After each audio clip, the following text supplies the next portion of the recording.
আসসালামু আলাইকুম গাইস, আজকে আমরা বাসায় গরুর মাংসের ভর্তা বানাবো। তাই এখানে আমরা মাংসকে ব্লেন্ডার করে নিয়েছি, একদম কিমার মতো করে নিয়েছি। তারপর এটাতে আমরা কাঁচামরিচ, পেঁয়াজ আর আদা বাটা, রসুন বাটা দিয়ে দিব। এটাতে লবণ আর এক বাটি পানি দিয়ে দিব। পানি দিয়ে এটাকে আমরা চুলায় বসিয়ে নেব। চুলায় বসানোর কতক্ষণ পর আমরা একটু হলুদ দিয়ে দিব। দেওয়ার পর এটাকে একটু নাড়বো, ভালো করে এটা নাড়তে হবে। নেড়ে এটাতে আমরা তেল দিয়ে দিব। সয়াবিন তেল থাকলে সয়াবিন তেল দিব, আমাদের বাসায় সরিষার তেল দিই, তাই এখানে সরিষার তেল নিয়ে নিয়েছি। সরিষার তেলটা দিয়ে আমরা এটাতে আবার পেঁয়াজ দিয়ে দিব।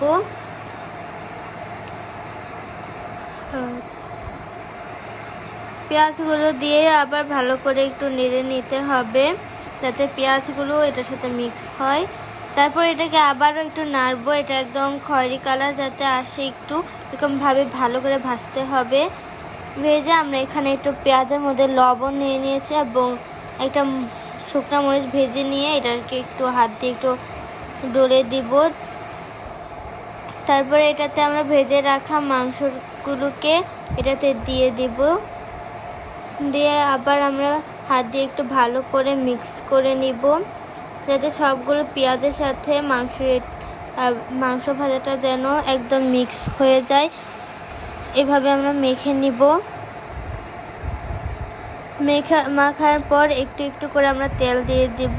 এখানে আমরা সরিষার তেলই ব্যবহার করছি। আর এটা হচ্ছে আমাদের ভর্তার ফাইনাল লুক গাইস, দেখো জাস্ট অসাধারণ, দেখতে কত সুন্দর লাগছে, আর খেতে তো আরো ভালো লাগবে। তখন আমরা ভর্তাটা ভাতের সাথে খাবো। The best bharta eta. So hope you like this video, and if you like this video then don't forget to like and subscribe. So tata, take have fun, bye.